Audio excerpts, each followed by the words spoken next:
in undercrackers. It's never stopped you before, mate. It's never stopped you before.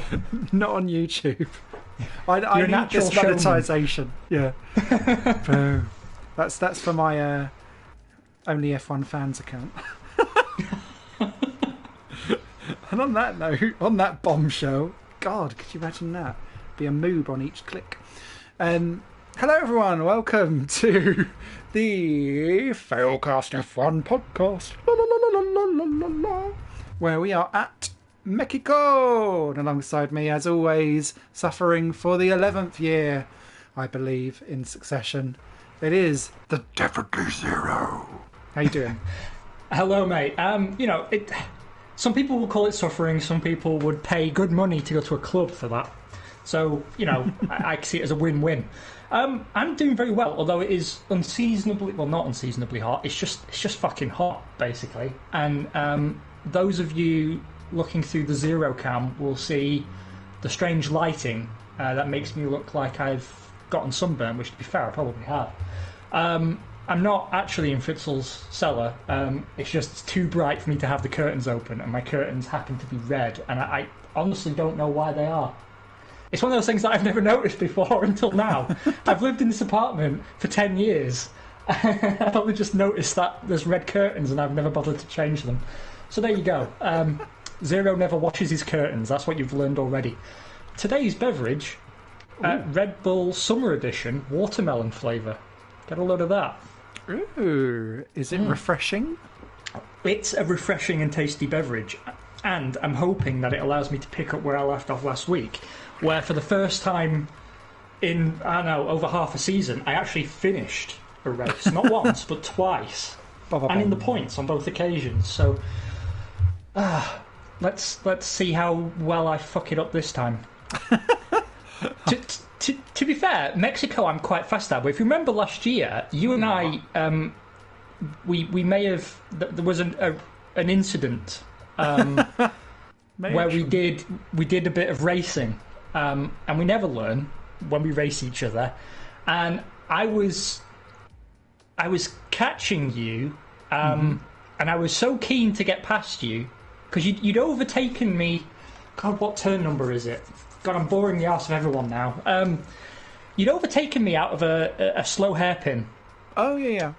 And then that leads into the really fast section of the track, which I'm not before good the at. stadium section. Yeah, and I was so determined to get back past you that I floored it all the way through that fast section, and the car just lost all downforce, and I spun off into a barrier as I was about to pull alongside you. Typical stuff. The kind of stuff people who've been with us for a few years now know to watch. The stuff Failcast lives and breathes off of. Yeah. Well, at long last, my friend, it looks like what passes for a season this year is almost upon us. And I am ready to go and exceptionally moist for it, I must say. Yeah, me too. Although the prospect of a 8-round season doesn't bestow upon me the chubbiest of chubs, but beware light rainfall at the start of the race leading to dry. Oh, why do you hate me, God? I mean, apart from all the obvious reasons. Never mind. Now, I mean, the problem I have, I think it's always good to start with complaints, and then throw in some complaints, and then end on complaints. Okay. Am I right in thinking that the two Grand Prix in Austria are going to be the same track layout? Yes. The same.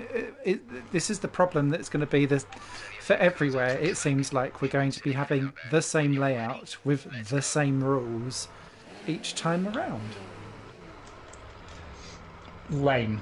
I knew the rules. I knew the rules weren't going to change because our favourite press buddy Gunther Steiner has been vocal in the news again about several things, and I want to talk at great length about Haas later as part of our predictions section that we do before every season, but also because of other Haas-related news. But he was complaining about F1 squandering the opportunity to test reverse grid races.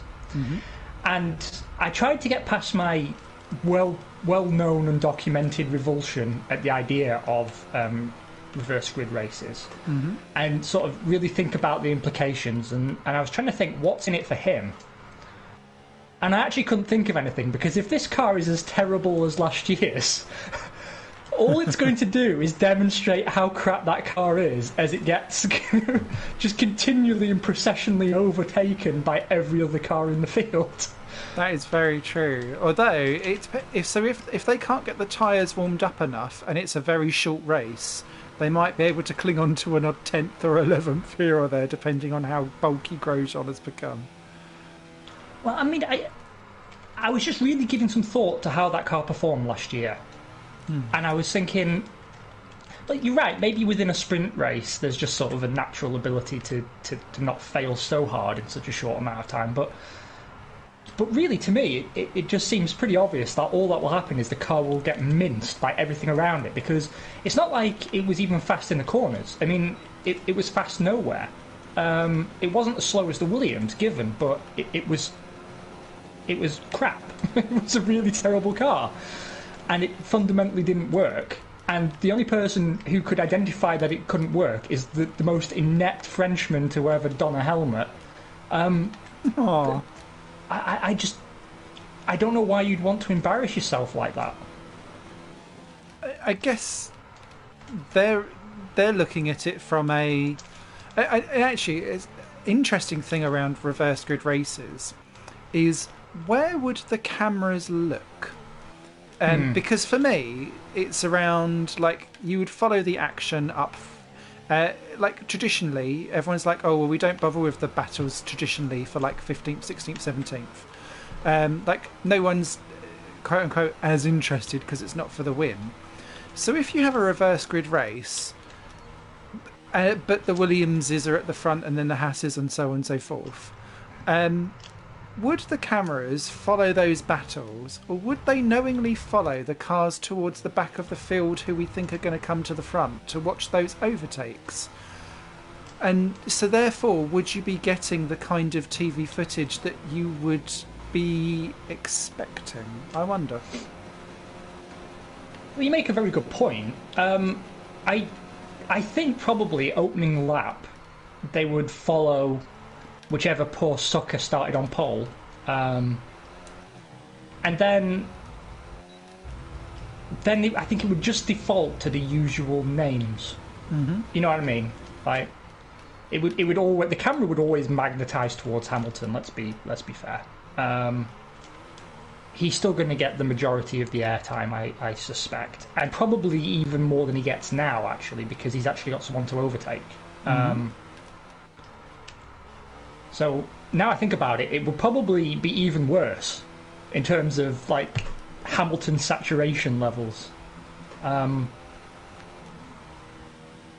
I can't actually see how it would be a good thing for the coverage. Yeah, you'd see more overtaking, but I don't know. It's a very... Oh, I'm going to get us cancelled now. It's a very lowest common denominator thing to just chase overtakes, I think. But it's not chasing quality of overtakes, is it? And I know we've had this discussion before, but it's what is a DRS overtake between a Mercedes overtaking a Toro Rosso for 12th position on its way to get back through the field considered a great? Like, is that earned, or would you rather have someone having a good old scrapperoo up front and it's taken them 10 or 12 laps to get through to do that one big overtake and a big, like, hurrah of it all? And I'm thinking, like, Schumacher, Alonso, Imola 05. That, like, massive, huge battle there. No overtaking was done, but we was all on tenterhooks all the way through. Would you rather have that go on for 10 laps, or would you rather have point and squirt crazy 3-wide action that has been set up artificially, and what aftertaste does that leave in your mouth? Option A every time, but I'm increasingly making peace with the fact that I'm within what increasingly seems to be a minority of F1 fans. I mean, the weird thing is, I've kicked myself off Twitter because it makes me angry. But I had a conversation on Reddit, which, to be fair, is a much more civilized place. So, it doesn't make me incandescent with rage anywhere near as often. And I think, to be honest, it's the fact that the 140 character limit is gone, because I think that just reduces everyone's argument down to like the most extreme interpretation. And you just wind each other up. At least on Reddit, you can sort of contextualise your comments. Mm-hmm. But I was really surprised that I encountered a guy who'd been like a fan of F1 since the 70s, and he was complaining about F1 not doing enough to break up the dominant teams, break their stranglehold. And I was like, for someone who's been a fan for so long, surely you know that F1 is cyclical. Yep. That, there's periods of ascendancy and dominance, and then teams sort of organically fall backwards. You can't stay at the top forever because it's too fast moving. Yeah. And it's never been in the nature of the sport to punish teams for doing a good job. It's counterproductive. Like, you want the best engineers building the best car they can for the best drivers and seeing what they can do, and you can't be disincentivizing them because then you're in a situation where actually maybe it's better to build a fairly middle of the road car. Because you could end up like, if your car performs too strongly but it's not fast enough to win races, you could actually damage your ability to perform well in the Constructors' Championship because of a quirk in the car. It's very odd. It reminds me of do you remember in the mid 2010s when everyone was like, for God's sake, qualify 11th, you get free tyre choice. Do you remember that? When that was much more prominent than what it is today. And it feels like there's scenarios where you could end up going back to that. So that's an interesting point. And,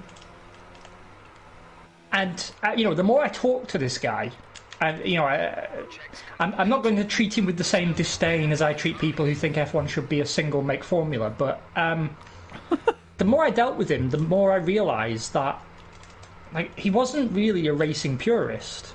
All he wanted was someone other than a predictable winner. Mm-hmm. And it's to be fair to the guy, that's an understandable desire. But I just don't think it's anywhere near as satisfying when it doesn't happen on merit. No, agree. And I had the same. Sorry to cut you off. I just want to elaborate on the point, because often I find when I say this, it's misinterpreted by people and they don't really know what I mean. So I'll come at it from the other side, right? Mm-hmm. I'm going to use a video game analogy here. So, for those of you who have played the XCOM games, half the fun is your soldiers dying, right? It's the difficulty. It's the losing is part of the charm of that game. And when Phoenix Point came out, which is the sort of indie equivalent made by the original creator, I was complaining about the game's difficulty level, and people would naturally say to me, it's supposed to be difficult, meh, meh, meh. My argument wasn't that it shouldn't be difficult, it was that the difficulty they created was purely artificial. So if you imagine a level with sort of you're so many squares away from your objective and you have, 2 turns to get there. Mm-hmm. No matter how fast your soldiers are, you can't make it there. And the first wave of enemies is 3 hyper-tough psychic enemies that can control your entire team. Yes, it's difficult, and yes, you lose, but it's artificial difficulty, if that makes sense. Yeah.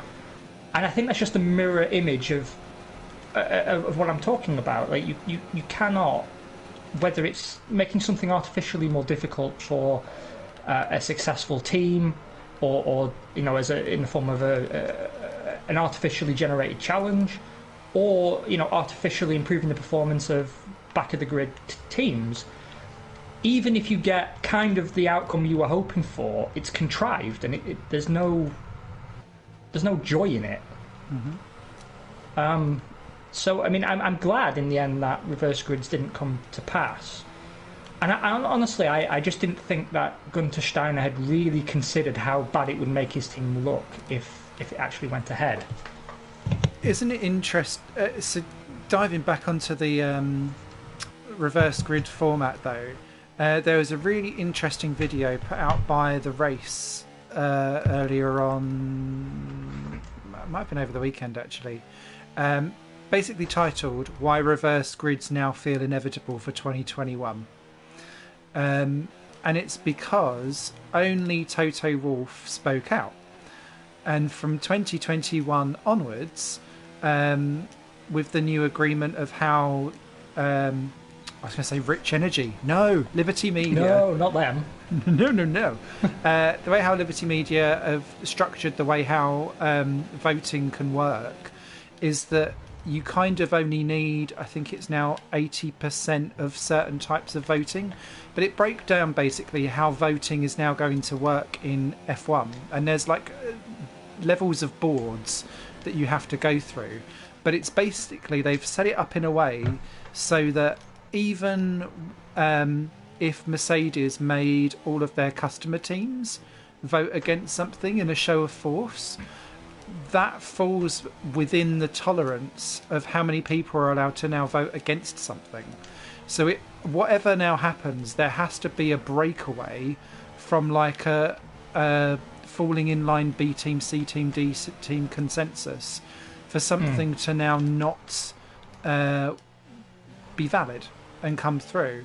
And so if everyone is like, oh, we need to shake up the show, we need to have certain events where, like the other one is, should Monaco not be a race, should it be a time trial and things like that. And I'm like, God, get away from me. But if they continue going down these types of routes, the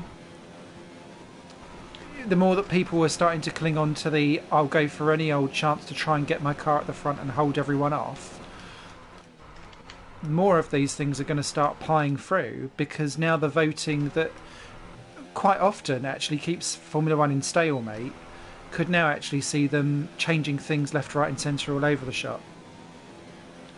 I do wonder, though, if it would become like an experiment in anarchy that eventually drives things back to where they began. Yeah. Do you know what I mean? Like, maybe we end up having 2 or 3 really stupid seasons, and the teams who get their own way suddenly realise that maybe that's not what they wanted after all. I hate when there's a corner leading onto the straight like that, because it makes using the MFD really fucking difficult. And I've lost a 10th already because I wasn't in like party mode. The other thing I'd say about this all as well, and it's a bit tangential, but I don't know if I should really keep that lap. I felt like I cut a corner. Fuck it. This lap's a write-off. The not pandering, but esports and sim racing, I don't think is helping any of this expectation setting either. Because whilst it is great fun to see Charles Leclerc lock his girlfriend out and be in a banana suit, and I do feel like I need to see an Alex Albon shouting George Russell when he's getting really pissed off in compilation. And that's all well and good. What is not good is the game showing our heroes that are racing around the Formula 1 track, going free wide, taking no consequence, smashing into each other and having like massive pile up and smash ups everywhere.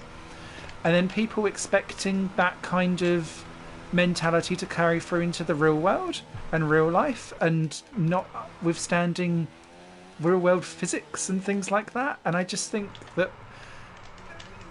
people come and are like, wow, isn't that amazing, blah blah blah blah.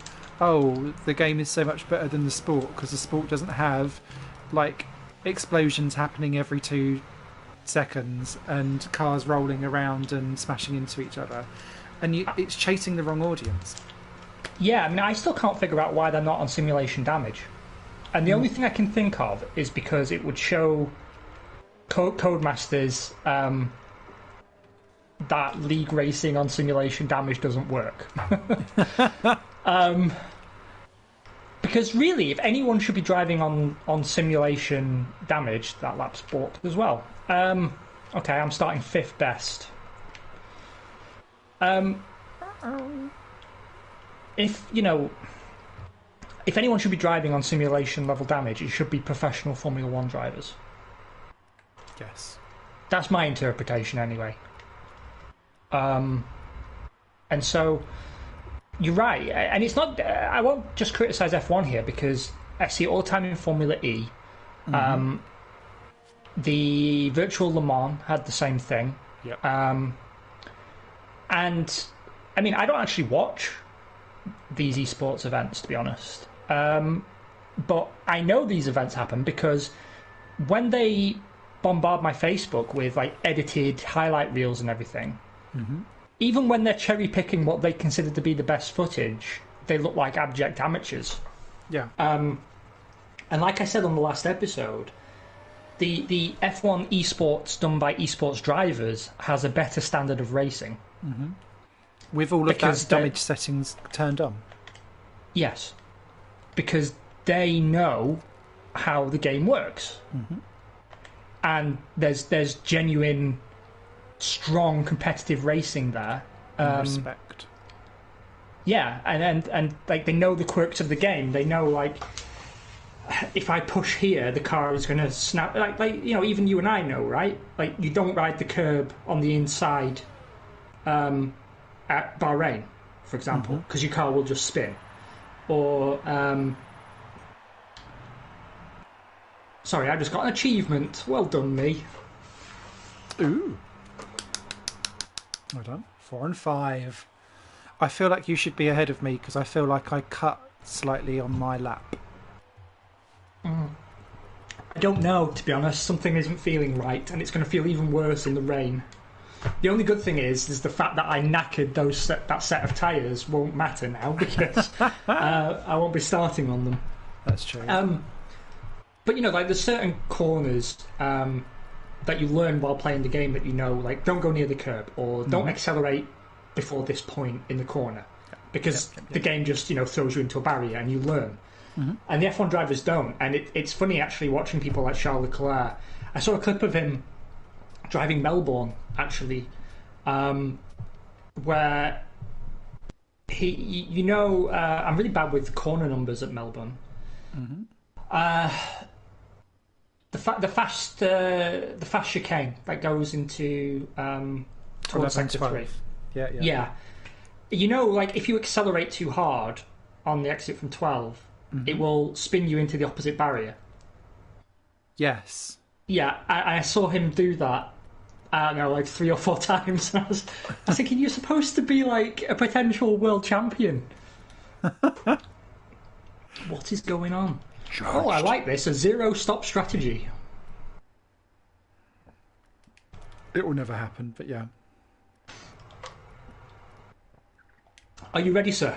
I am ready-ish. I have had numerous problems on the way down to turn 1 in this track with this AI, so I'm going to be banking immediately to like the right-hand side to stop someone trying to basically... I get pitched into a spin, so it might be worthwhile flanking to a side. Yes, I'm going to do the exact same thing, but I'll have to go left, I guess, so you and I don't end up taking each other out. And I mean, I always get terrible starts in this game. I've been looking up guides like how to start, and it's like, okay, put the car in lean and shift up early, and it makes no fucking difference. And they're like, hold your revs at like 10,000 RPM. It makes no fucking difference. I bog down no matter what I do, so I'm giving up now. I'm just going to blast it and see what happens. Same. But yeah, the chances of me getting through turn 1 alive are slim, but I will do my best. Best of luck to you, sir. And you, sir.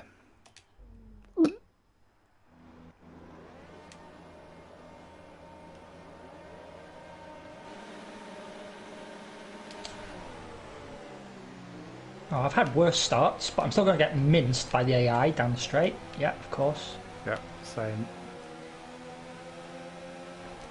And now we're in the wet, so an accident is inevitable. Don't you pull in front of me, you Mexican twat. Oh, it's brown trousers time.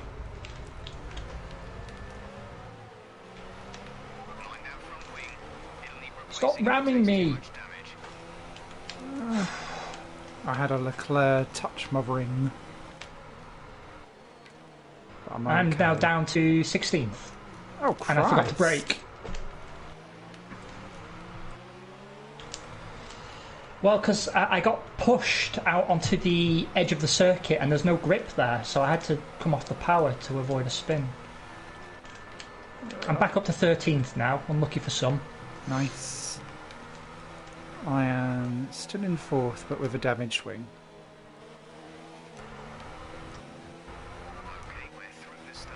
And now everyone in front of me is nose to tail, and we know how difficult it is to get past cars like that.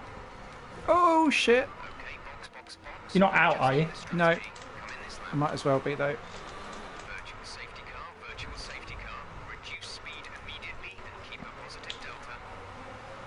Ah, fuck. That was me. I'd misread which thing board I was on. I thought it said 150 and it wasn't. It was 50. Oh, we're not even getting a full safety car. No, that was terrible, Simon. But for some I've reason, lost a shitload of time under the VSC, so Magnussen, you cheat. A bunch of cars pitted. Stop yeah, they all me. came in behind, I think. Okay, right, that was entirely my fault. So sorry, everyone. And I can't seem to see. People are commenting in the chat, but I can't actually see anything that's coming through. So sorry about that. Okay. The AI in this game, they just sort of pull alongside, then steer into you. I'm just being like rammed by Ricciardo and Raikkonen the whole time. Oh dear. Never mind. Well, now if I can sort of get back onto something approximating racing speed, maybe I can get away from some of these bastards that are determined to kill me. Yeah, so we are a little under 2 weeks out now from the first round of the season, and it is, as is the way of our people, we do tend to make some predictions. It feels a little bit, though, like cheating this year, because I think a lot of what we can predict is actually quite clear in a way that perhaps it hasn't been before. So, for example, we know Haas are not bringing any upgrades at all to their car for the whole season, which, you know, really isn't actually a terrible idea, given this season's sort of a dummy run. But what that tells me is that, well, first of all, we already knew their commitment to remaining in the sport is at best questionable, but it tells me that any inherent issues with their car, and it didn't look the best, are going to persist for the whole season, which, you know, makes sense again. I think the surprise for me, and I'm just going to talk about what I'm finding myself surprised about, is I'm actually quite excited about Lance Stroll. I never thought I'd ever say that sentence. I'm very curious to see what he will do in a car that potentially means that well, so long as he sorts out his qualifying, I'd be very interested to see how that translates into race performances and stuff like that. Because it is the year of reckoning if that car is still going to be top 10 material. Well, I mean, you know, before the season was cancelled, you know, Perez was saying it's the best car of his career, which is saying something because, you know, he has driven some pretty respectable machinery. He's been on the podium before now. Hi, Beetlejuice. I hope you are well, mate. You join us for a very damp start to the Grand Prix, but I haven't crashed, so thumbs up.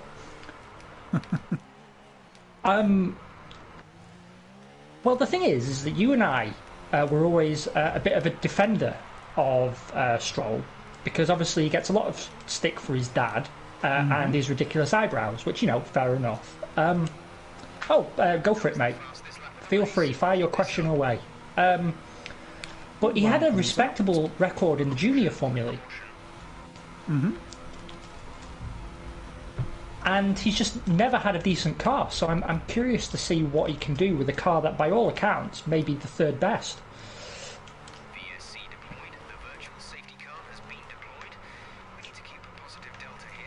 Oh, god damn it. Beetlejuice asks, am I the only one who's refusing to accept this sham of a season they're about to put on? No, you're not, mate. I was just saying, actually, it doesn't feel like a real season. It feels like a dummy run. But, you know, it's a good learning exercise, and if it helps, you know, teams like Williams and, you know, even McLaren are struggling now. I don't know if you saw that, Simon, but McLaren are up for sale. I hate the virtual safety car. Do I say that enough? Has the message got through? Horrible. It's horrible. I hate it. Yeah, and of course, there we go. It's ending again. So now I'm going to end up losing best part of a second because I had to come to a standstill. Bastard. DRS enabled. Oh, and everyone pits, of course they do. The DRS is enabled? What the fuck? Literally, it doesn't feel like dry tyre weather to me. It's not. Everyone is pitted though. Oh, and they've all gone on to dries. Everyone is on dries. Then it must be time then. Jeff. It doesn't feel like it though. Yeah. Oh yeah, they're breaking. Oh no, no, Sergio. Sergi, no. Yes, me too, Beetlejuice. It does feel like that, and actually, Red Bull are running a like an Ask Me Anything session with one of the silver beardy granddaddy bloke who runs Honda's F1 operation. Oh yeah. And I submitted a question asking him this exact thing, like, are we seeing the end now of F1 as a developmental formula? Because they can't attract any rival engine suppliers. The teams seem to be moving towards homologation, and looks like I'm coming in. Oh, currently, P1 and P2 are Magnussen and me. It's a horrible race. And when you're in a situation where McLaren can no longer afford their F1 operation, I think, yeah, you are at the end of the road a little bit. You've kind of run out of runway, somewhat. Yeah.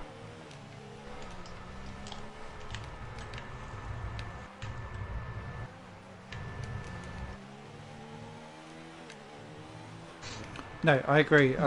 And I know that there needs to be like survival of F1 and all of that kind of stuff, but what are you saving if it isn't even part of it? What's there anymore? If that makes sense. Yeah, and you know, like, I think a side symptom of that is, has anyone noticed that this talk of Liberty paying Fernando Alonso to drive for Renault has completely evaporated? And to be honest, like, the fan reaction was so mixed, but it was, if I had to call it, I would say it was a little bit more in favour of what a waste of money. Although there are some people who obviously are big Alonso fans, want to see him back, but when you've got teams struggling to exist and you're showing you're going to put money into the sport, then surely that should be going into the pockets of the teams to make sure there's still 10 teams on the grid in 2021, rather than paying the salaries of a retired grumpy man. Yeah, of which would pay half. Well, it would be a good quarter of a salary of an entire team to keep going. I just don't think now is the time that you can ever do anything around like large sums of money to pay out for a single cause of anything. Same as like, especially when you've had to go, oh, do you know what, we can't afford to have all of these new regulations coming in now, let's push them back a year. Oh, 25 million on Fernando. No. And actually, I think the person that comes out of that worst would be Fernando, because he'd be seen as such a money-grabbing little pig. And how would that affect his already starting to look tarnished and weird legacy when you've gone and competed to try and get a Le Mans victory in a one-car race and all of that kind of stuff. There's so much that you could roll it up into. I don't think that would work well for anyone. No, I don't think. To be honest, I don't think it makes anyone look good. It makes Liberty look bad. It makes Renault look bad. It makes Cyril a bit of a bubble look bad, as Beetlejuice just pointed out as well. Like it's a complete mystery how he gets half the stuff he does past the shareholders, because let's be frank, Renault is not a healthy company financially. It's not like it's escaped unscathed from a lot of recent developments, and they're also funding a Formula E effort which has a lot more relevance to the future of the road car business. And at the risk of you and I repeating ourselves, Simon, as we often do, we're in a situation where F1's not really a road car relevant formula anymore, and it's incredibly expensive. Which I guess is also why they're starting to chase the entertainment factor. And the entertainment factor then cheapens the sport, because then it becomes are we going to do competition cautions a la NASCAR? And then you kind of go, well, if you aren't then providing entertainment, then do we start then making things more strategic so that everyone can be on an even playing field? And then it goes down the slippery slope of, well, then you aren't providing the entertainment, and it goes around in a circle. So you start chasing what I'd call the WWF effect, where everything becomes a pantomime show to try it, because you are now becoming an entertainment formula, not a sport, and not a meritocracy. I'd like to report Kimi Räikkönen for an attempted murder. Oh no. He didn't get me, but I felt him. I felt him give me the friendly push, and I was ahead of him. Admittedly, I got past him at a controversial angle, shall we say, but Beetlejuice thinks that's a brilliant idea, have a WWE-style F1 World Championship. I agree with that, actually. As long as it's like WrestleMania Knockout. Yeah. Destruction Derby. Talking of... drivers need a gimmick, The Trash Man! That feels... Raikkonen freezes you with some ice cream or something. Talking of Kimi Räikkönen being done for murder, I read a really weird article the other day on... I think it was on Autosport, actually. About how when Kimi Räikkönen won the Australian Grand Prix, he had such a huge win bonus clause that it nearly bankrupted the Lotus F1 team, and they're still apparently paying him that bonus over time because they just had to agree, sorry, we don't actually have the money for it, and he could have taken them all to court and ruined the team, because clearly he was just like, this guy not got the win, give me 1 trillion billion or whatever it is. Yeah, I mean, certainly F1's not what it was. My hope now is that Formula E can grow to fill the gap, that it can, maybe not reach the levels of excess that F1 had, but, move away from the standard homologated chassis, and to add a bit more raw competition and glitz and glamour and, true constructor elements to it. Because F1 can't sustain that. Formula E probably can, if it's got a chance to rebuild it sensibly from the ground up, which it does. I mean, what do you think of the 6 races at Tempelhof under 3 layouts? Terrible idea, but I understand why. I do understand why. And to be fair, Tempelhof's one of the better tracks. Oh yeah, absolutely. But at least they've gone for different layouts and stuff like that to try and zhuzh it up a bit. Well, to be honest, out of the circuits they go to, it's one of the easiest, I think, to adapt to a different layout, because it's a public park. I mean, I barbecue on it a few times a year. It is an airport. It's just an airport. So there's plenty of room for everything.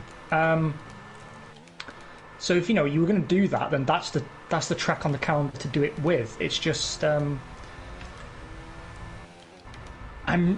something about it all being at the same venue that takes something away, something intangible.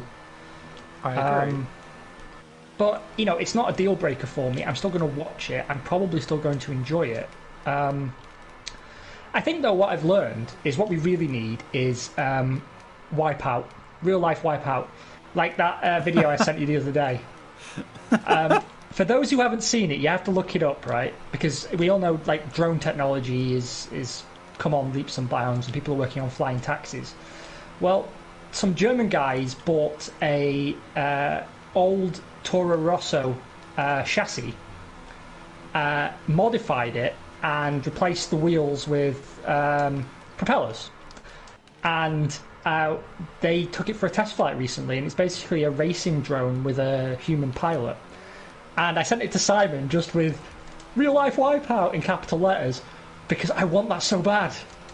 I want it so bad. People will die, but I think it's worth it. I think it's worth it because all the time I'll just be thinking future. I see nothing wrong with this. Oh dear. I wonder if my tyres can last till the end. I see. Now I thought, considering I was already plumb fucking last anyway, I thought, oh, do you know what? I'll stick on the mediums, and if everyone has to come in for the pits, I might be able to catch Kubica. But I'm not sure. Some people have second stopped. Oh, I can see him in actually. Yeah, I'm just too far behind. It looks like me and Magnussen will be on the podium. Amazing. So #realism. There's also a what could very well be Lance Stroll currently in P2. And the only non-ridiculous participant in this circus is Vettel, I think, who's out front. Yeah, he's leading, I think. But if he has an engine failure, then you have a Stroll Magnussen 0 podium, which, you know, I think provides value for money. Speaking of predictions, I'm going to call it and say this year will definitely be Romain Grosjean's last. And I'm also going to say I think it will be Kimi's as well. He's already hinted at it. I think it would be Kimi's last. I think it would be. I agree. I think it would be Grosjean's last as well. I don't think it will be Grosjean's by choice. No. I think he will just be kicked off. Do you think it will be a return to form, or do you think it will be a out in a blaze of carbon fibre? I think it will be like, you know, when New Year happens and all around the world they set off these like big synchronized firework displays. It'll be like that, but you have to replace all the fireworks with, you know, embarrassment. I think it's going to be like that. But yeah, Haas have said, like, we're looking at pay drivers. Yeah. The team has to break even to stay in Formula One, is what they've said. Now, breaking even with a Formula One team, it can be done, but it's tricky. Competitive teams usually can't do it. I mean, you know, with the exception of Force India Racing Point, which, you know, have been able to turn a profit now and then. It's just, you know, Vijay Mallya decided to help himself to the profit and use it to pay off, you know, I don't know, beard products and barbers and wherever else. But it does seem to me that Haas is on the way out. They may stick around for 2021, but if they do, it will definitely be with a pay driver. And that, to me, says if you're going to get rid of one of your drivers to make way for a pay driver, it's got to be Grosjean, surely. Although, you know, to be honest, it could also be Magnussen. I think they like Magnussen too much. I think also you get rid of the driver that's going to give you the biggest bill at the end as well, if there's such a thing. And so long as Magnussen can actually make sure that his robust driving doesn't mean losing all of the front wings and rear wings, I think they will keep his fighting spirit rather than Grosjean's crashing Frenchness. spirit. Irredeemable Frenchness. Yeah. Beetlejuice asked, will we see then the return of the last race-winning pay driver? I know of who you speak. He who shall not be named. I'm aware of his work. No, because the Venezuelan government is on its arse, and they were underwriting him. So, you know, the PDVSA money's just not going to be there. Go on, Verstappen, you're clearly faster than me, because realistic car performance. I do think, though, there's a couple of interesting people who I think might end up in there. But I also think it will hinge on what happens with Williams and who looks at buying that. Because Latifi's dad might have a look at Williams, potentially, but so could Mazepin. But if Mazepin decides to not go down that route, we could end up seeing all of the Russians coming out in force for Haas, and that could end up being a situation. Well, you know, I'm hearing Sergei Sorokin being tied to the Renault seat. Yeah, well, he used to test for them, and they rate him a lot. They've always rated him. I rate Sorokin, to be honest. I think he's good. He out of the Russians that we could have on the grid at the moment, he is by far the best. Hold on. Hashtag bring back Vitaly Petrov. I don't know what he's up to. A man so hardcore that he doesn't need a steering wheel. I went for a good move, but I've hurt my wing, and now I'd have no pace for it. This is. I'm hoping that I can keep my tyres together and keep just enough race pace to keep the cars behind me, and then I'm going to have a podium finish for the first time in ages. Oh, I've just done exactly the same thing I did earlier. Oh, yeah, you've won some bonus points from Beetlejuice by not mentioning Markelov. No, I think Sorokin is better than Markelov in consistency and stuff like that. But that's Mazepin there. I genuinely do not know. Would then the son of Jean-Denis Delatraz be a pay driver? And we could have Louis Delatraz in at Haas, since he's already the test and reserve driver. Anyway. I was actually going to say he's my pick for who will get the Haas seat.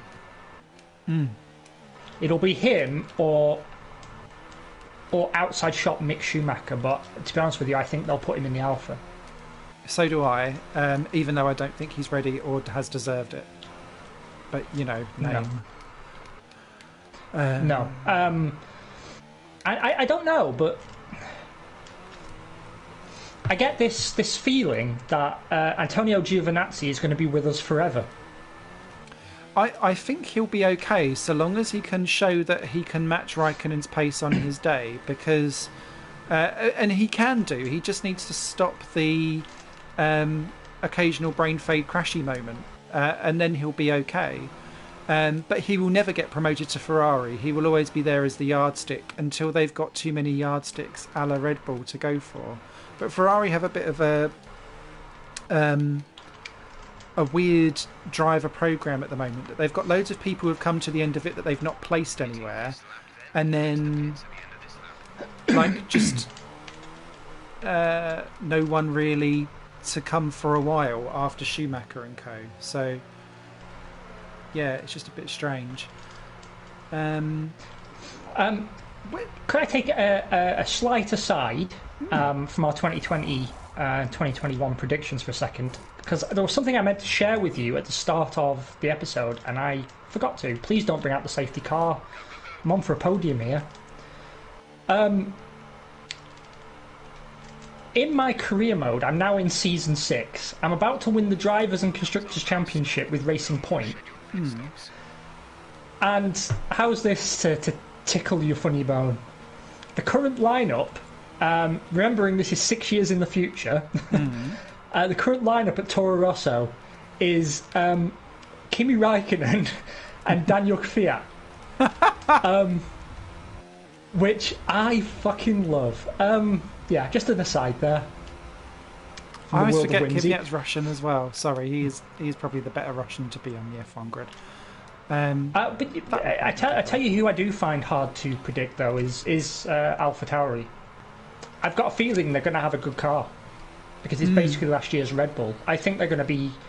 I think they and Racing Point, Badger Force, Stroll, Aston Martin, Jordan are going to be the surprise outfits of the year. I'm going to say I think Racing Point will be more competitive. Yeah. But I could see both of them giving Ferrari a headache if testing pace is anything to go by. Yeah. And that to me, that's the time that Red Bull should be looking at that team going, okay, who's the guy to follow Verstappen? And they don't. They have two guys that they've already essentially rejected, but they just fire people at such a rate. Mm-hmm. You know, it's mad. Yeah. I agree, Beetlejuice. Yeah, if Renault can't compete with those two teams, yeah, a bit the rule needs to be gone anyway. Frankly, yes, he's horrific, and actually that's an interesting point that Beetlejuice raises as well, because if Racing Point and Toro Rosso beat out Renault, and they're the works team, and they've only got their own engine, so they've got no other supplier to keep on going with. That whole overhead with nothing coming back in, no championship revenue, and they're still failing, I think that would be enough to make the board say, time for a break from F1 again, lads. And out it goes, and the team from Enstone goes off to becoming whatever their latest guys could be. I don't know, Georgia Asda. I'm trying to think of another thing that they could go for. Well done on the podium, by the way, mate. Thank you. My first podium since the start of the season. I won the first round. I won in Australia, and then I haven't been on the podium since. Crikey. But yeah, nice. I will take it. And I finished higher than I started, which I didn't expect given how the AI is at this track. Yeah. But the car had no pace, and I stayed on my tyres way too long. But I still finished 10 seconds up the road from Bottas, so I'll take it. Nice. Well done. And now we're off to the USA, where I'm crap. I'm not good here either.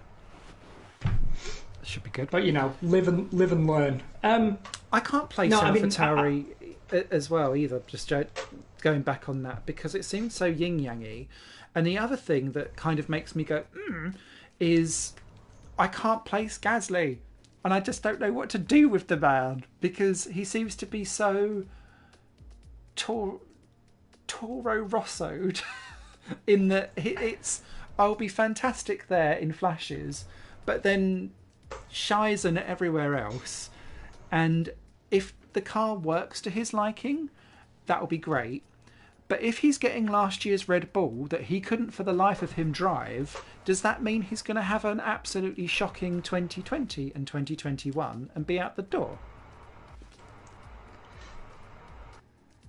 It's hard to say. I'm inclined to agree with what Beetlejuice has just said, that Gasly is comparable to a Lacey and Fisichella in that he needs a comfortable home without much expectation to get any results. Mm-hmm. And that does seem to be the case. Sounds like my relationships.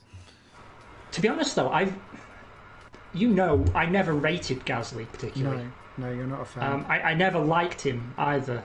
There was just something about him that he gave off a Van Dorn air to me.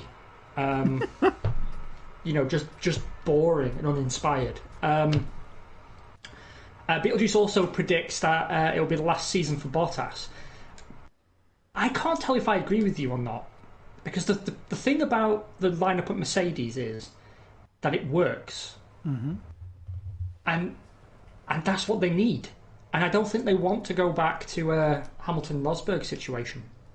No, and the thing with the Bottas and Hamilton is that he's close enough to be nipping around the edges when they need it to be, and it's not although we can all see that it's a distinct 1-2, it's in a harmonious one, so long as Bottas doesn't go full on emo, and so that's what works for them. And as soon as it becomes like what we've seen with Vettel and Leclerc, where there is no differential, even if it's just a couple of temps constantly all the time, that has ripped that team apart. because Yeah. they don't know where to stick their eggs in the basket. No, I completely agree. I mean, the advantage is it's a 1-2 relationship that they never have to really reinforce. Yes, that is the perfect way of saying that. They don't have to make it clear on the radio all the time because there's enough of a pace differential that they're not really interfering with each other that much. Bye, Ballard, you for nerds. Did you just interfere with the Ballard? Yeah, of course I did. It was sat there looking all smug, thinking it owned the place. So I took it down a peg or two. To be a sausage curb. Exactly. But at the same time, I could agree with you, Beetlejuice, that they might get rid of him. I wonder if it depends how Ocon does, or whether Williams go under, and if they helicopter George Russell out. Yep. I would also say it depends on whether or not Toto's still around. Yeah. In turn, and like how does the management structure change within Mercedes? Because for me, a lot of that culture and how that's all been brought in is because they've all lived the Hamilton versus Rosberg hate train that took place, and they don't want that anymore, which is why Bottas, although he's there on a year-on-year deal, is it's to make sure that he's backing up, never stamping on. And so if that management structure gets taken away and they want to have huge explosions everywhere, then that's where a Vettel gets parachuted in, so it's a German driving for the German team, and it's 10 however many million world championships between them, and that kind of thing. I think it will end up being a very one-sided debate at the end of it, because it's Hamilton's team and Vettel is on a decline. But that would be the only Vettel's gone, thing. to be honest. I agree. I don't think he'll be on beyond this year, and I think if he had it his own way, I don't think he'd be racing this year. Because there was a strong rumour. I don't get that feeling either. Beetlejuice also predicts Hamilton will be gone in 3 years. I'm going to say he could be gone in 1. Why am I saying that? 2 reasons. One, if... actually, no. Because what I always said was, if Mercedes didn't get their head around the new rules, he'd go. But actually, the rules have been frozen. So, yeah, I think 3 years is probably a more realistic estimate now. But also, he's getting into politics now and starting charitable foundations and stuff. And it all seems to me that he's getting ready to segue into something else. I agree. It's all teeing up for an ambassador role, isn't it? In the sport. Yeah, I think it's good. He's putting himself out there to be an ambassador for something he believes in. I just wish he could do it without looking like a pretentious wanker at the same time.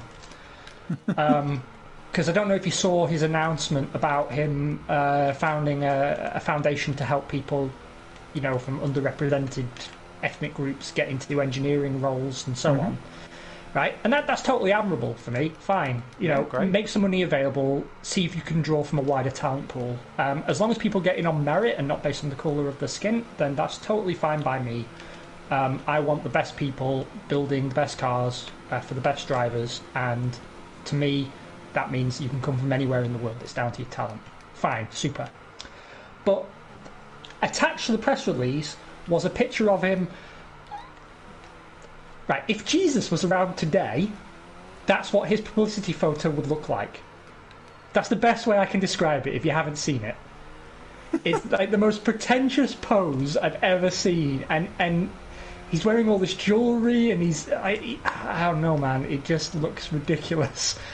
And that's what's always bothered me about him. Like people always say to me, like friends who are into F1, so why do you hate him so much? He's the best driver of his generation. I said, he may very well even be the best driver of all time by the time he retires, and I don't begrudge saying that. He finds pace where no one else can. Certainly one of the all-time greats. And he may even mean well. Like, he speaks, and I'm sure it comes from a good place, but he just has a lack of self-awareness that makes him come across as pretentious and out of touch, and that's what bothers me about him.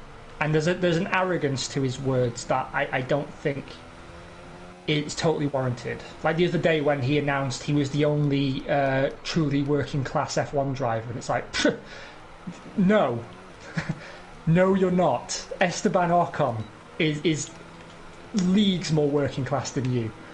Living in a caravan.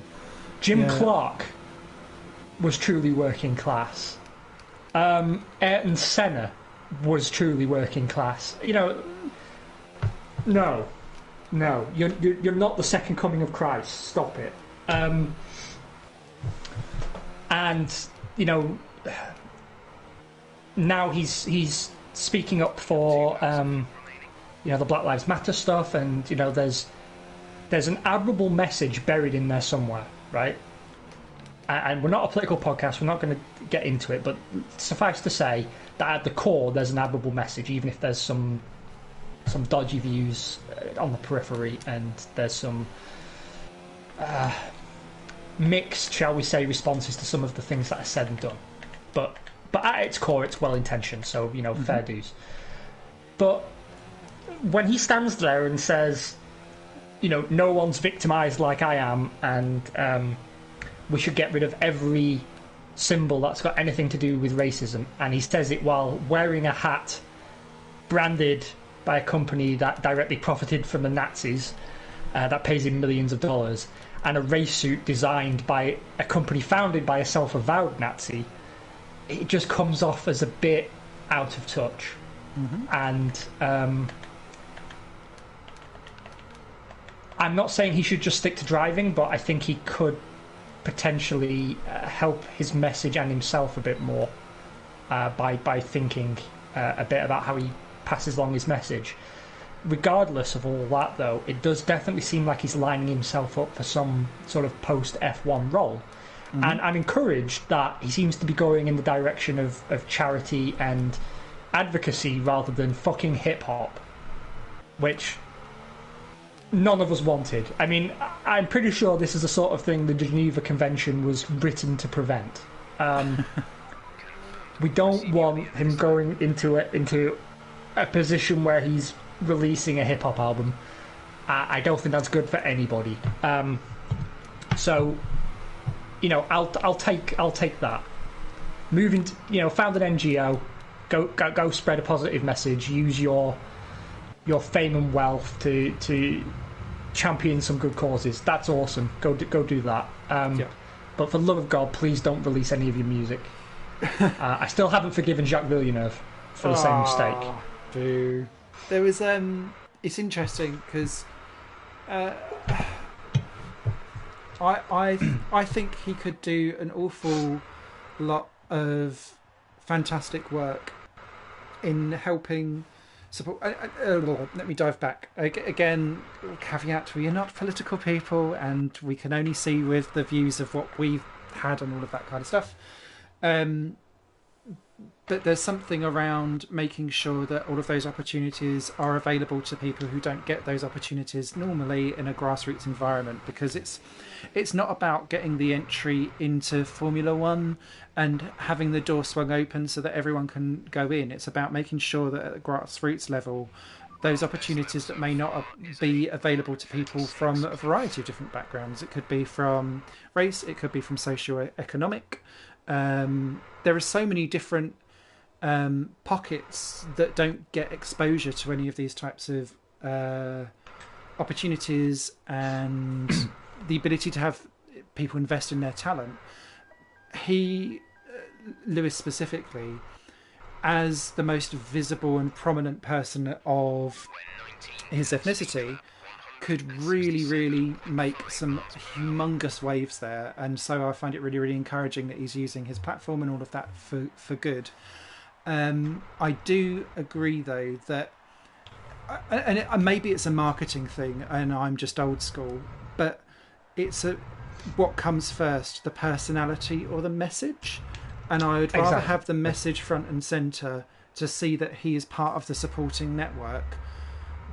But then I don't understand or don't know what his reach is, and do people come to him as the most visible person, and therefore he can then say, as the most visible person, here is my message? Or do we say, here is the message that is supported by the person? And what's really fun, well, not funny about that, but today F1 launched its new thing that's going to be racing on all of the cars with the rainbow on, saying that all one race. Mm-hmm. And that's an extension of that, so that it doesn't then just fall onto the single person who is the most prominent spearhead of X, Y, and Z. Like if we had the first gay F1 driver to pop out, that would be such a huge responsibility to carry as well. Same as if Susie Wolf ended up in a race car, or it ended up being Simona de Silvestro or Miki Koyama or someone like that. Whoever, whenever they come in, as soon as you wear the first of a certain badge, it needs to be a rounded response, and that's what's been really good with Formula One at the moment. So I'd like to make sure that the burden of that, and it is a burden because you, as we are doing, just as random people, we're scrutinising exactly how he's gone about trying to share his message. So we're all all awkward. I think the danger is, and it's one that I do understand, is when your job is in some capacity to entertain, people watch you to escape the real world. Yes. And even I'm guilty of this to some extent. Like, when I want to go see a movie, it's because I don't want to be in the real world. And so these days, whenever I know a movie has an overt political message within it, I can't help but feel it's at the detriment of the overall story. And I'll, rather than just go see something that I might otherwise have seen, I now wait and hear what my friends think. And it's not even necessarily that I might disagree with the message that's being pushed. I just think the politicisation of art is the death of art, and sport isn't really an art in the same sense. So I think it's less risky for him to do what he's doing than it would be if he was making movies, for example. But I think you always run the risk of people, wanting to fall asleep on the couch on a Sunday watching 20 of the best drivers in the world battle it out, and then seeing what they believe to be a political message plastered on the cars or coming out of the drivers' mouths. It's going to rub some people up the wrong way. It just is. It wouldn't necessarily bother me. It bothers me more in fiction, I think. Yeah. Just because it seems lazy, and it seems disingenuous. It's like when, Starbucks put a rainbow on their coffee cup during Pride Week. It's like, who are you helping exactly? It just feels like a corporate box-ticking exercise. Yeah. And I think it. Yeah. Remember us when you spend your next pounds. Didn't we support your cause? Now you can support ours. Precisely. And it's a bit different with someone like Hamilton because, it's a single man. He's not being pushed to do it by the governing body or by his sponsors. If anything, I imagine his sponsors will probably prefer he doesn't mention this kind of stuff. So at least, it's coming. That's why I try not to be too hard on him, because I know it's coming from an honest place. And like I said at the outset, what I want ultimately is the best possible engineers and drivers in the sport. And as Frank Williams said many years ago, the greatest F1 world champion ever may have actually been a fruit seller in Vietnam, and we just never discovered him. Anything we can do to make it more likely to discover that person, whoever they may be and wherever they're located, I'm totally down with that, as long as you get to F1 on your merit. Yep. Couldn't agree more. And so, the only critique I have is that I think sometimes he can inadvertently be a bad spokesperson, and certainly he irritates me, even when his message doesn't. Like, when you're talking about what he claims to be so passionate about, I think it undermines the message a bit when you attach a photo of yourself essentially looking like Jesus. It starts to look a bit self-promotional. Yeah. Yep. But I'm now going to be cancelled and fired from my job for tone policing. So there we go. And therein wades a dark hole that we shall quickly skedaddle out. We also scurry our way out of that hole. Indeed, indeed.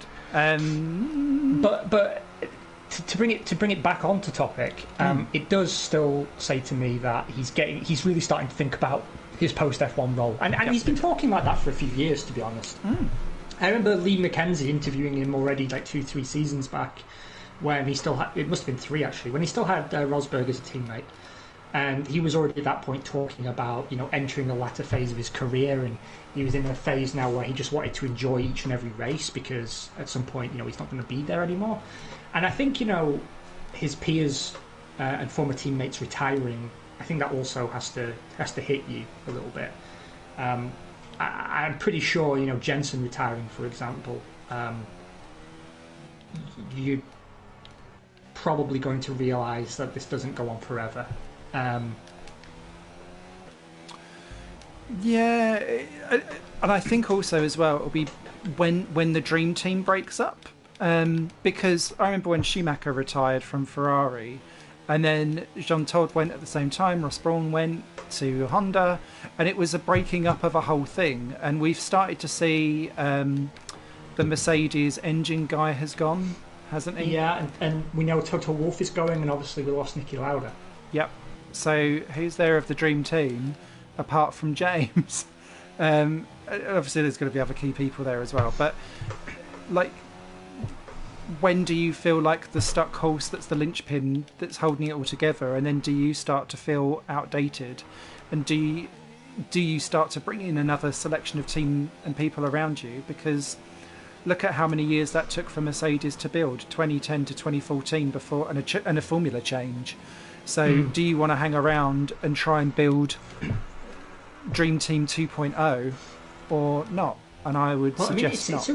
It's a real risk now, because I read a really interesting piece, probably again in Autosport actually. They're not all bad, where they were pointing out that with McLaren and Williams both being up for sale, in whole or in part. It also pointed out that those are two teams that are still actually large outfits. And, it's not as clear-cut as perhaps it once was back when the grid was full of works entries, that having the biggest budget guarantees success, and the biggest staffing levels, it doesn't necessarily equate the same way. And maintaining a team the size of Mercedes is probably risky, as it's no guarantee of performance. But what they've started saying is that they will begin splitting personnel off and sending them to their other motorsport programs. And it's also part of the logic behind McLaren entering IndyCar, right? So they didn't have to make as many redundancies. They just take F1 personnel and put them on the IndyCar project. And I have to give credit to McLaren, who have done their best to retain as many staff as they could, but it just seems that on the back of so many bad years and such low prize money income, that no team's pockets are infinitely deep. I hope sincerely they get their investment, but it's strange to be talking in terms now where Williams seem more likely to secure imminent investment than McLaren are. Yeah. Which is odd given where they are in relative positions, and given that McLaren have a strong footing for the next 2 years. They're about to get a more powerful engine. They've got 2 very respectable drivers, whereas Williams are really struggling. But Williams look to be most likely bought by Latifi's dad. Which I'm not sure how I feel about, actually. And it does make me wonder if Claire Williams will remain in charge. She said she'd like to still have a role in the team, whether or not that's in charge or not's another matter. I don't... the awkward thing around all of that is that she's done some really fantastic work, but also some really, really shoddy stuff at the same time. and it's difficult to know from the outside looking in who's to blame. Although watching Paddy Lowe just be completely and utterly nonplussed about everything that was going on in the world kind of makes me go, some of that on. And I think a lot of that will actually be a telltale sign on how they will bounce back, if they can, this year / next year. I'm not sure what I want to do strategy-wise. We'll do it on the fly. Because that is entirely all on her, whereas previously other stuff would have not been. And it would have been carryover. Please don't eat me alive.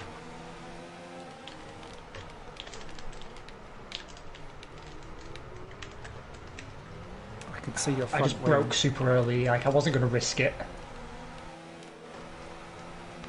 I'm definitely faster than them, though. It's just finding a place to get by them where they're not going to crash into me immediately. Oh, like what I've just had? Yeah, exactly. Exactly like that. Thank you for your visual demonstration. Right, I was able to tuck back in again. I'm okay. So, see, the thing is, part of me obviously wants a Williams family member in charge of the team. But as we've often said in the past, I think that model of running an F1 team is just dead. It's beyond redemption now. It's just not going to work. And I agree with you. I think the start of Claire Williams' tenure running the team went pretty swimmingly. But they've had too many senior personnel changes, which I think can be very disruptive. And I think that's just because I think she wants to be seen to be doing something when the team's struggling. But Ferrari demonstrated pretty clearly that if you're too quick to fire people, then even when you succeed, you don't know why. Yes. And you can end up being a bit headless and you know, totally lacking focus and guidance within the team. You know, losing patience with Rob Smedley the way they did. It also creates a culture of fear within the team. Yeah.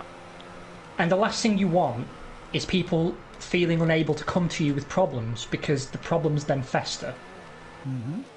And if you're encouraging a culture where people, you know, fudge wind tunnel numbers or whatever because they're fearing for their job, not saying, you know, that anyone did actually fudge wind tunnel numbers, it's a metaphor,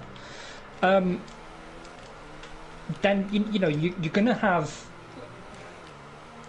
a certain short-sightedness in your operation that's going to preclude improvement, consistent improvement at least. And you know, you definitely saw that at Ferrari, particularly when Luca Di Montezemolo was still alive. Yeah. Not laying that solely at his door, but we know Ferrari has a very demanding culture, and it doesn't always work to their benefit. And it's the same also, you know, we can look at the Red Bull driver development program, where now you have 2 rejects in the junior feeder team and 2 toddlers in the main race team who are broken goods. It's a very short-term solution. And while I probably wouldn't have given Gasly any more rope with which to hang his career, I think Kvyat was dropped for entirely the wrong reasons. And that is what shot his confidence and in turn his driving ability for a while, rather than any lack of capability.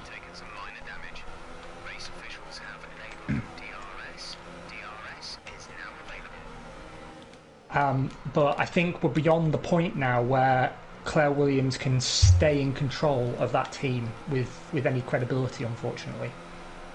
And I wonder who's going to come in and pick up the pieces. I always felt bad, having watched the Williams documentary, that her brother was never given a crack of the whip. No, he just seems to sit in the cupboard, doesn't he? Yeah, they sort of put him in the cupboard a bit, and I'm sure there's a reason for it. I don't know if it's a good reason or not. And he did seem very, very resentful. Yes, he did. But honestly, I can't say I blame him. I can't say I blame him. Because, you know, being the eldest son, I don't think that should entitle you to just walk in to the position. But if you're going to pass something on like that, I think the 21st century thing to do is to find a way to divide up the responsibilities in a way that doesn't make one of you look like a clown. And that's what they did. You know, they gave the F1 operation to Claire, and then they gave him the retro cars and the parts storage room. And he's basically pottering around in there like Arthur Arkwright. You know, why can't they have a role similar to what Nikki and Toto had? Yeah. And maybe it was just too much bad blood for them to get along. I don't know, but it felt like a shame to me. Because it's clearly, from that documentary, made their family relationship pretty irreparable. And now it's probably even worse, right? Because not only is he going to feel like he was robbed of his chance to run the family business, but he's also going to blame his sister for running it into the ground. Yeah. Whereas he's always going to be able to hold that over her because he never got put in the same position. So Yep. Claire's always going to get the short end of the stick on that. And her legacy in F1 is not going to, unfortunately, is not going to be the great work she did before she took over in the commercial department, when Williams managed to put together some very impressive sponsorship packages in a time when other teams were struggling to do that. Yeah, getting Martin. And also the highly competitive Massa and Bottas years. She's going to be remembered instead for Stroll and Sirotkin and Latifi and Kubica and the team having to be put up for sale. Yeah. And you know that is a real shame. That is unfortunate. But I just can't see how any new investor could justify keeping her on. Maybe she'll get some kind of token advisory role. Maybe they'll wheel her out and stick her in front of a microphone every now and then. But I mean, Williams as a business is dead and gone. Really, the advanced engineering firm's been sold to keep the F1 team afloat, and now the F1 team's still sinking. So I think we're beyond the point now where anything that's truly Williams can be salvaged, and it's just a question of if what comes out the other side, with presumably the Williams name still above the door, can do enough to retain a position of note on the grid.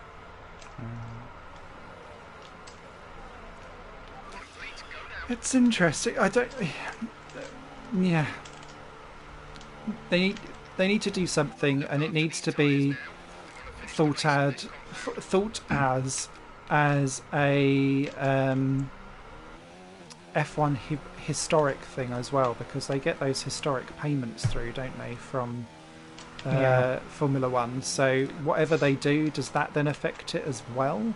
Because Renault don't get those. McLaren, I think, don't they? So if anything's going to be sold on there, does that affect their future as well? There's lots of... I believe if the team changes ownership, it can certainly come into question whether they continue to receive those heritage payments. And honestly, I think heritage payments will be phased out eventually anyway. I agree as well, and I think that will come as part of the erosion of rules and stuff like that take place over time. So, yeah, interesting times ahead. Well, I mean, the F1 we're moving towards is a totally different animal, isn't it? Mm-hmm. So I don't think your heritage counts for much at that point. No. Talking of heritage, and it doesn't count for much, Alfa Romeo. Yeah. What do you think of their chances in 2020, 2021? Because that is another team that I find difficult to place, and it's because I keep on wanting to place them at the back. Here's the thing. I think I could see them being very competitive, but on a track level rather than a season level. And I have the feeling that, I mean, I don't know how long this Alfa Romeo sponsorship will continue while the Alfa Romeo car company is performing so poorly. But what I would say is now there's money in the team, and given where they've come from in such a short period of time, it shows that Sauber still know how to build a car, and they still have a pool of talent and great facilities, which they can once again use now the team's not on the verge of bankruptcy. Yeah.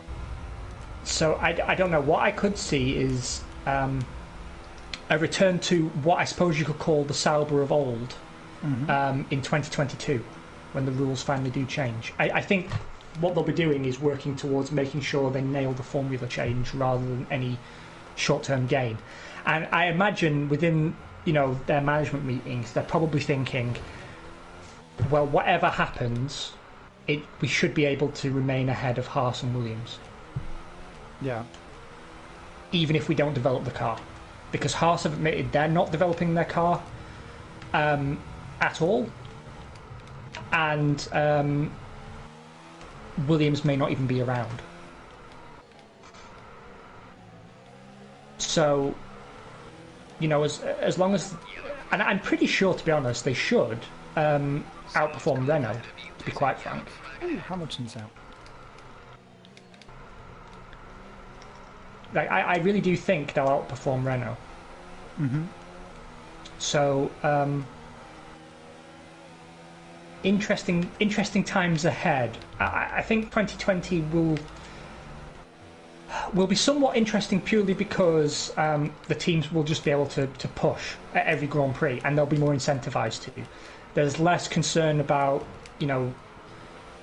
grid penalties and so on from changing components. Every race will have to count, so there'll be no sort of tactical penalties and tactical sandbagging. Accidents will have a lot more weight, so I wonder actually if the drivers will be less aggressive in opening laps. I tell you who I think could suffer will be Max Verstappen. Yeah.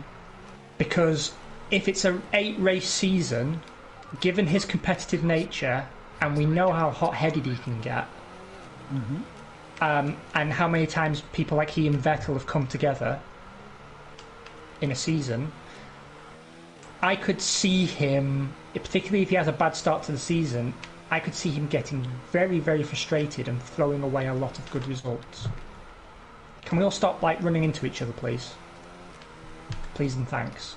Are you having troubles? Well, 3 cars came out of the pits nose to tail while I was trying to overtake Lando Norris, and I've ended up behind all of them because the AI just... It doesn't matter how alongside a car you are, the AI don't care. They're moving onto the racing line and they will kill you in the process. And really, I should be ahead of Bottas and Norris, I think. Fair's fair, but... I've had Let's a see couple if I of can... weird excursions as well. Some of them are my fault, though. Let's see if I can't get past here. Oh no, he's got DRS as well. See, also I hate when DRS gets nullified like this, because everyone has it. Ooh, double does overtake. Can I make it stick? No, I overcooked it.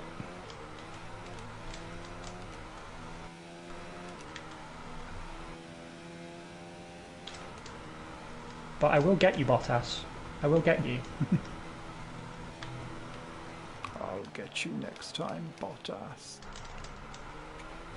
Doodle-doodle. What I'm also keen to see is what happens with Albon.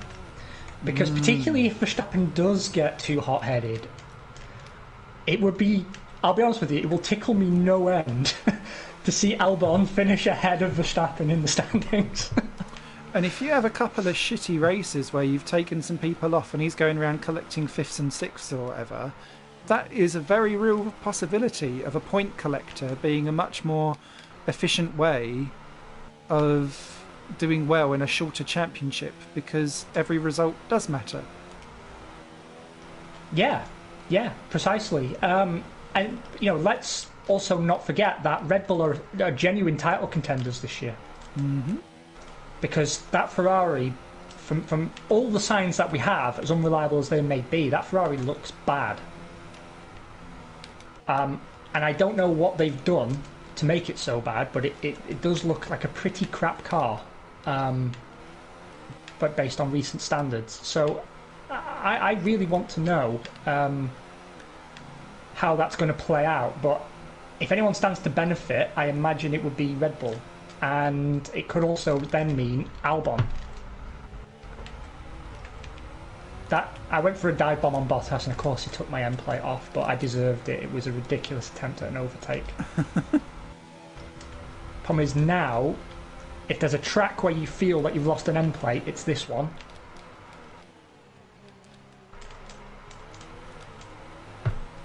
Yeah, and that's where I feel it. Yeah, even though I lost an end plate, I had to change my wing, which is why I am down battling Norris. Good move, Smithy. Good move. And I'm low on the RS as well, which isn't helping things. Yeah, I've had to mix one it or whatever it is. Um, Charge one. Do we think? So yeah, we've done quite a merry dance up and down the grid here. Actually, we did. Do you think Albon will sink or swim then?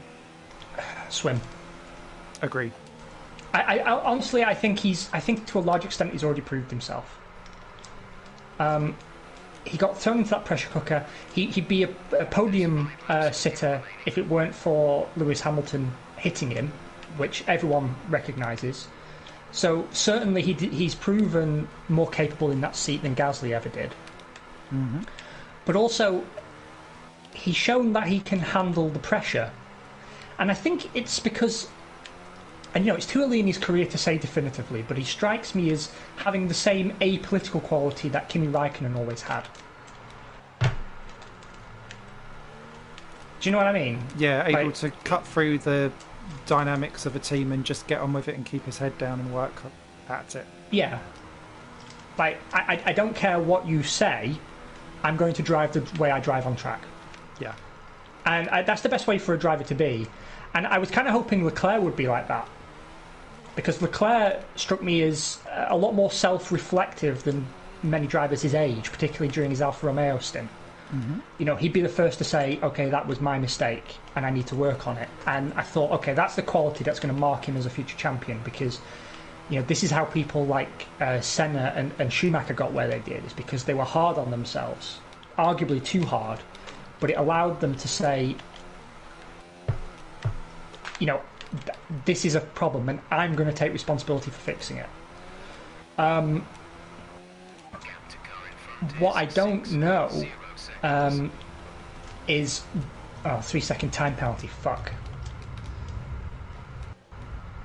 But what I don't know is if Albon's going to be able to maintain that, because we know that Leclerc didn't. Leclerc got political as soon as he was in Ferrari, because I think Ferrari, it's a nature of the beast. I think they make you political. It's interesting though that Leclerc, yes, he got political, but he got it around a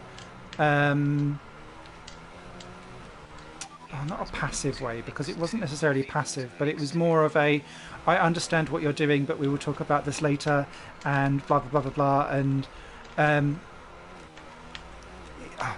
it felt more arm around the shoulder for Ferrari whilst still being political, as opposed to spitting a dummy out and going nuts. So it was a really, I don't even want to say it was calculated, because when you see his personality, that just seems to be how he comes across. But being able to put a reflective personality and putting politics on together makes you uniquely vulnerable, but also quite powerful if you can get the right people on board. And I think that's how he's been able to basically unhinge Vettel in that team as being the number one person, because you're able to own up to when you aren't at your best, but also rally the troops in your corner to say, oh, do you know what, I fucked up today, I crashed at Baku quali, but don't worry, we'll have it next time, guys, and this is how we can all get together and get through and do something better. And you don't really see that from the outside, at least from a Vettel perspective, who seemed much more distant, I guess. Yeah, but I mean, even at his Red Bull days, he wasn't one for staying in the garage late, if I recall correctly. Don't remember. Much like Raikkonen, he's more of a show up and drive kind of figure, I believe. Although I could be wrong about that. What fascinates me is the potential of the Sainz-Leclerc lineup and what that could do to the atmosphere within that team. Because as long as Sainz and Leclerc aren't at each other's throats, I do wonder if that could foster an atmosphere where that team can develop a really, really, really good car. Yes. Because, I mean, it's a hell of a lineup. In terms of sheer quality, it's an incredible lineup. And it's going to have a lot of longevity as long as they can, get along at least enough that Ferrari can operate as a two-car team. I think they've both displayed their quality, and they're both likeable, and they both seem to be able to maintain a good relationship with teams that they join. So yeah, I'm curious to see how that pans out. I'm very excited for it. I think it will be the most interesting top team dynamic as well, because they're the most even number one equal match potentially as well.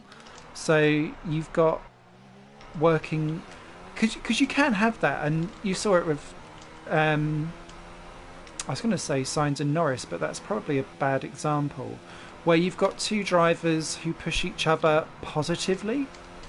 Hulkenberg and Perez. Yes, that is a much better example, actually. Thank you. You're welcome. Where you've got it can be done, and it pushes them forward. And you'd see that they would always be the team that would nip around and grab the podium at the end. Blah blah blah blah blah blah blah blah blah.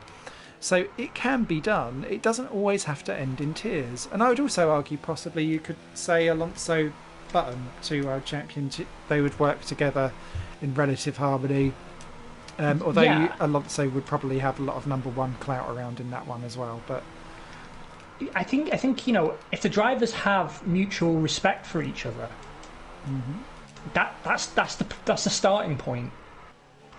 And then it comes down to personality. But you're right. It definitely can be done. And if you can find it, it's fucking priceless. Because everyone in the team is happy and they want to be there and be involved. The drivers aren't on the verge of killing each other. You should be maximising your haul of points because both drivers are driving at the best without taking each other out. And that's why Perez and Hulkenberg are one of my all-time favourite driver lineups, just because of the benefit that had for that team was so readily apparent. And it's not like even they were bestest best buds. It's just they got along and they did the job and they didn't fight each other. And they were both capable of getting the most out of the machinery. So, yeah, my sincere hope is that Ferrari can find the same there. I wish I could say I was so confident about the Ricciardo-Norris lineup. But I don't know why. I have a feeling in my water that it's not going to be quite so warm and cosy as Norris Sainz was. I agree. I think Ricciardo is there to make sure that team becomes his ASAP. Yeah. And I think that will not necessarily anger Norris, but I think he might end up getting the brunt of a lot of interesting decisions there. Because he's the cheapo driver, even though he's the one that they've spent longer investing in and so on and so forth, but he is not the star driver bringing in the star pounds doing X, Y and Z, so it needs to make sure that they appease Ricciardo, but similarly he needs to make sure that he brings the goods, which he did eventually do over Hulkenberg, but it was a rocky start there at Renault, and he needs to make sure that he gets his feet straight under the table. And that's in the same way how Leclerc did it to Vettel, Ricciardo's got to do it to Norris. and get feet under the table, cozy, in with the guys. Look at me, I'm the happy guy, but I am as eager and hungry as ever, and this is how we're going to do it, and you will follow my Pied Piper. Yeah, I think you've nailed it.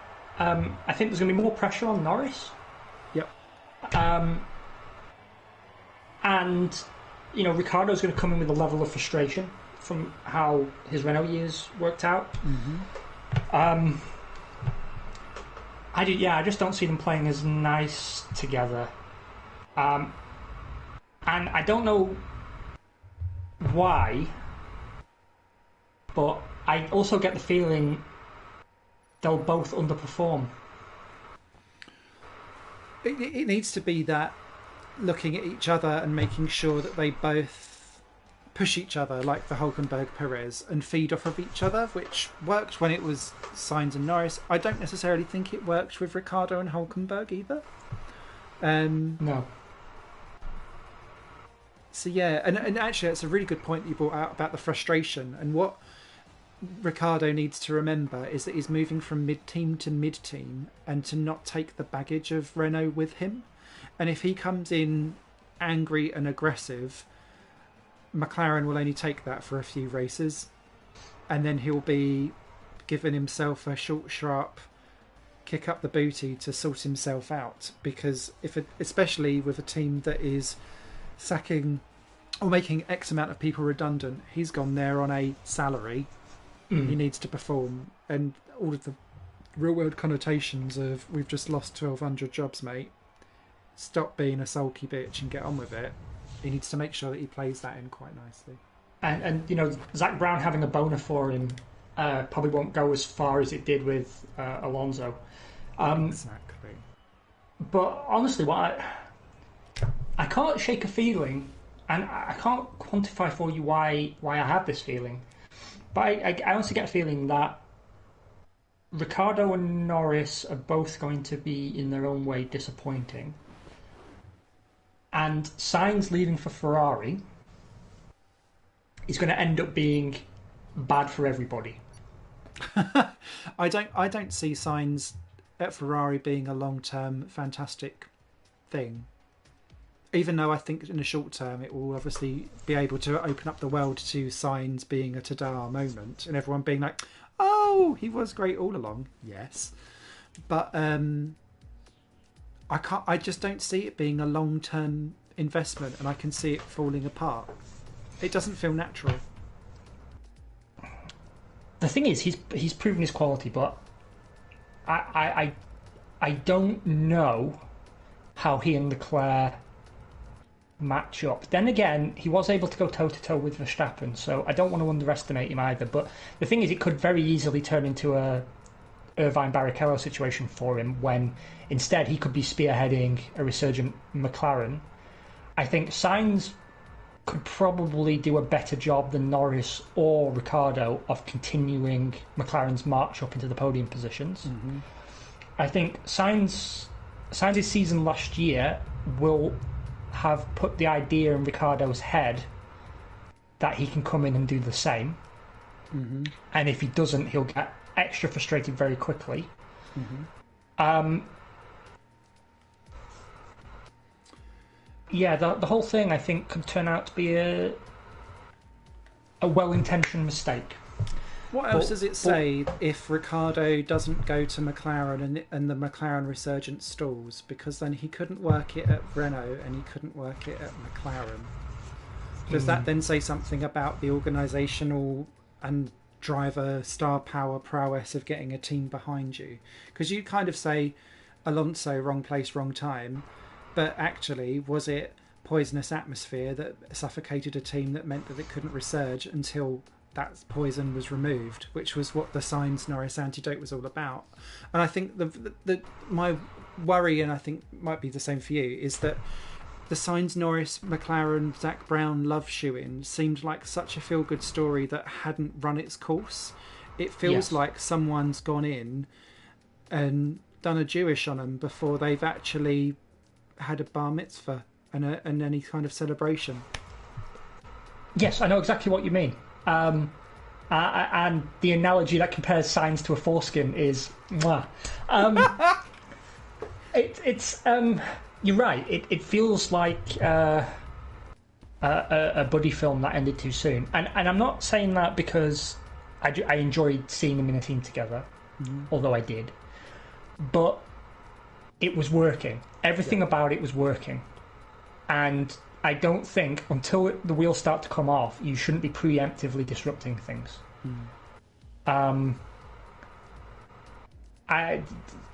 It could be a very risky move. I don't know what I've just been less positive about Daniel Ricciardo over the last 2 years. I think his nice guy mask has slipped a little bit, and I don't know if he's going to find a car that works as well for him as the Red Bull did. Yeah.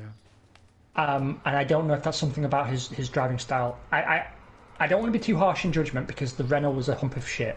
Yep. And maybe he comes in and puts that McLaren on the podium like Sainz did. And I hope he does. But I just somehow have less confidence in him than I do Sainz. Like if it was me signing the driver, I would have kept Sainz at all costs. Yep. Anyone who can take your car from last to the podium and to perform as consistently well as he did is someone who's getting close to the maximum out of your machinery. Doesn't mean he's the best driver in the world, doesn't mean you have the best car in the world, it just means whatever you do have has a strong synergy. And you don't really want to go fucking that up because it's so hard to find. And you know, you saw that with like Vettel and the formula change. You saw it with Button in his career. That you know he always had the same capability. It's just the car either worked for him or it didn't. Yeah. And so when you get a car and an engine and a team that seems to be delivering beyond what you dared dream, then you just don't mess it up. But I guess they didn't want to stand in his way, and I guess for Sainz, Ferrari was an opportunity too big to turn down, and I'd be worried if he didn't have the confidence in himself to say, I can go to Ferrari and challenge for a world title. I don't think he's going there thinking, I'm happy to be number 2. So, you know, maybe he goes in and proves me wrong. It just depends how much free rein Ferrari allow him to have. Yes, that's a spicy enchilada to finish on, isn't it? Was indeed. Fabulous tour around the grids. If anyone's watching this on replay and you fancy getting involved, you're more than welcome to leave a comment down on the video on YouTube. Pop in your predictions. We do have one final round, though, of the Failcast on F1 2019 this season. I think it's season 10 that this one is. Of the Goodbye Toro Rosso season. And that'll be coming up after qualifying for the Austrian Grand Prix. It's not the Styrian one or whatever. Styrian one. No. So yeah, so we'll probably reserve our big ass predictions and mulling over the initial practice sessions and quali sessions for then.